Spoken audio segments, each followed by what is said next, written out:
We were quite an enlightened city because Ben-Gurion, who became Prime Minister of Israel, the first Prime Minister, was born there. In fact, his sister was my art teacher in public school, and his brother-in-law was my math teacher, and I knew his parents quite well.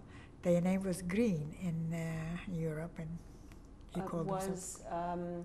Was he well known at that time? Not to be really, because as I said, if he came to town, the people who belonged to Jabotinsky party, they kind of tried to trip him or just try to make fun of him, you know, and he didn't have the reverence that he deserved later. But he was well known. He was well known, of course. His parents were well known. They were very but lovely. He was well family. known as a Zionist. Yes.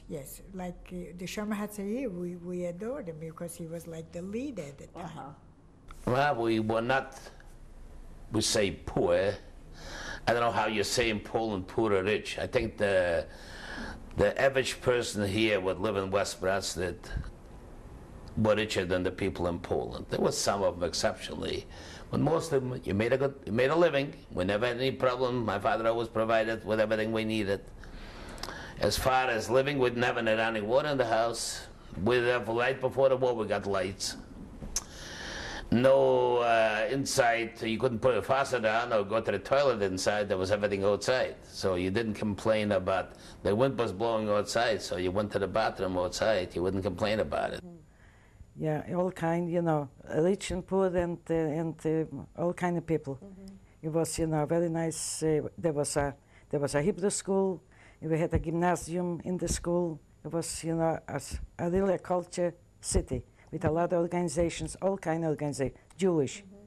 You know, the Shomer HaTzayir and the Beitar and all, and the labor movement, everything was there. We had a business, we had a grocery store, and we did very well, and our kids were helping out too. This is not the only business we had. We had a fabulous business buying fresh eggs from the farmers that brought it to us. And we shipped them all over Europe because we were wholesalers in eggs. I want to explain to you that in Poland, when it was very cold in summertime, the chickens didn't lay any eggs. We were buying eggs, and whatever that was over we could not sell. We had built 4 tanks. If you ever been to Alaska, where they have 4 tremendous tanks, maybe 40 by 40, they put in fish, small fish to grow. We put in with marinated eggs, put them in choke, so they stayed fresh, and we shipped them to England, to Germany, to Austria, and many countries in Europe. My father had a little business, as a clothing business. We sold ourselves the clothing, and we brought it up twice a week to the market, and that's the way we sold it. All the farmers came to the market and they bought the clothing. It's like Levi's stuff, working clothes. That's what we did. And your mother, did she help? She helped in the business, yeah. And if you want to know something about me, I had a hobby. I played soccer, and I liked the swimming and outdoors adventures. I remember if I would go to a soccer game on a Sunday, and the Polish team, we had a Jewish team called Nordia, which was named after Nordau, also a great Zionist leader. Yeah. And when Nordia played, the Polish team, which was called Plonsk 34, the Polish team was a stronger team. But then came down from Warsaw called, this was an upper league, Jewish team by the name of Star, called in Polish Gwiazda they were called.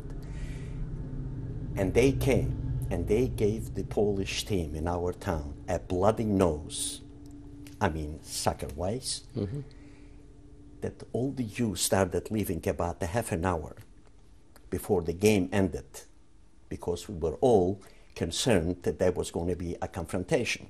Traditional, not Orthodox, but very, I suppose if you wanted to compare it to America, it would have been almost Orthodox, but it was very, very observant.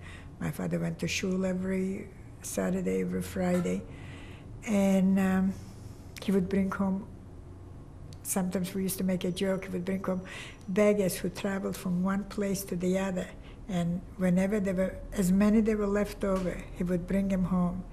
And the girls were looking out the window to see him, and we were laughing how many are following him, you know, to feed for a Shabbos meal. Oh, you mean the traveling schnorrers? That's right. That's what we used to say. How many is he bringing home? Were they schnorrers, or were they, you know, traveling beggars? Like they would scholars? beg. They would no, they were not scholars.